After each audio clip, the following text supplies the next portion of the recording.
Hi everybody, so today we're going to be talking about food irradiation.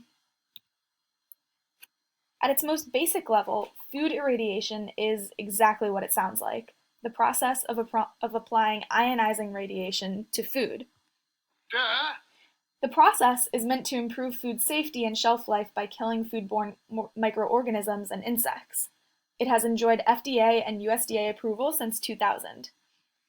Just about all the fresh foods we eat can be irradiated. This includes beef, pork, poultry, crustaceans, mollusks, produce, eggs, and even spices. But why do it in the first place?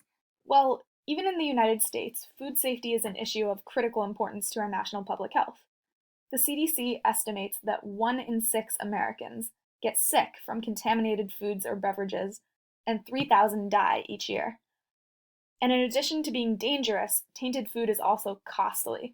The USDA estimates that foodborne illnesses cost the country $15.6 billion each year.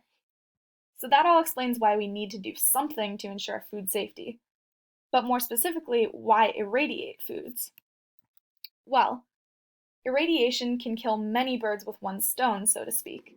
Not only does the process aid food safety by destroying harmful bacteria like E. coli and Salmonella, it also serves as a form of insect control for produce, meaning that farmers can then use fewer pesticides.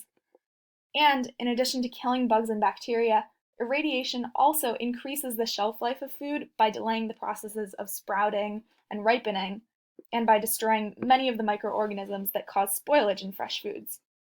And if all those commercial benefits weren't enough, when applied in higher levels, irradiation can also be used to make what's called sterilized food.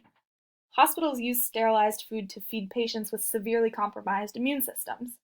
But astronauts also eat the stuff because it can be stored unrefrigerated for years on end and helps them to avoid getting sick in space. Meanwhile, irradiation produces all of these benefits without significantly altering the texture, flavor, or nutritional value of the food itself. Okay, so this all sounds great so far, but how does it actually work? Well, gamma rays, specifically cobalt-60 emitted gamma rays, are the most commonly used form of radiation in US food irradiation facilities, although cesium-137 emitted gamma rays, X-rays, and electron beams can all be used as well. When food is irradiated, most of the radiation passes through the food without being absorbed. The small amounts of ionizing radiation that are absorbed then destroy any insects and harmful bacteria inside by damaging the backbone of their DNA. Since irradiation destroys insects and bacteria through radiation rather than through more traditional means such as heating, the process can increase food safety without causing significant changes to the nutritional makeup, texture, or taste of the product.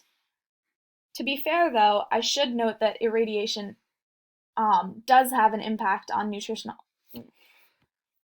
value. That is, its impact is not completely non-existent. Irradiation does tend to impact the vitamin B series, although not super drastically. Simple heating, that is cooking, has a far more dramatic impact on nutritional value than irradiation does. But anyways, let's talk safety. People tend to panic when they hear the word radiation.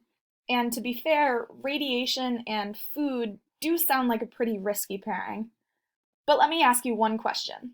Who here is afraid of their microwave?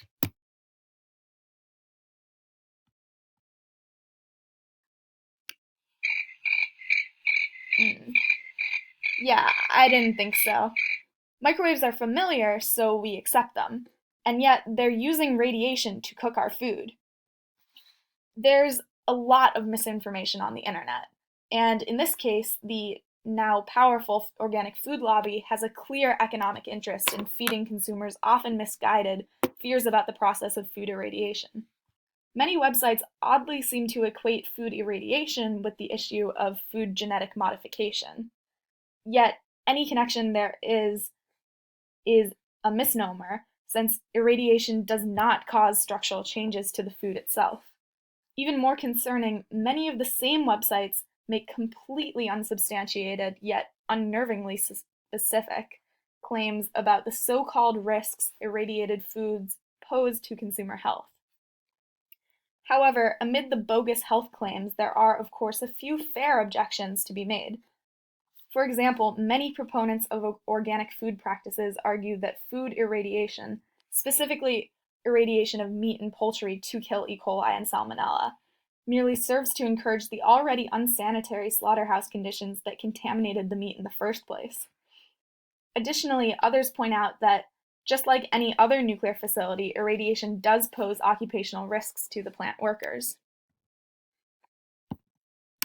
While both of these points are totally legitimate, they do not strike me as persuasive enough to outweigh the endorsements of the FDA, the CDC, the USDA, the WHO, the AMA, the FAO, and the IAEA, just to name a few. So, in summary, food irradiation is not high enough in energy to make food radioactive or to significantly diminish its nutritional value. The gamma or X-rays are just passing through the food, much like how electromagnetic waves of sunlight merely pass through windows. Irradiation is a safe and effective use of radioactive technology that benefits public health by improving the sanitation and shelf life of a wide range of fresh foods. So unless you'd like to dig into a big ol' salmonella sandwich, irradiated food is for you. Thank you for listening.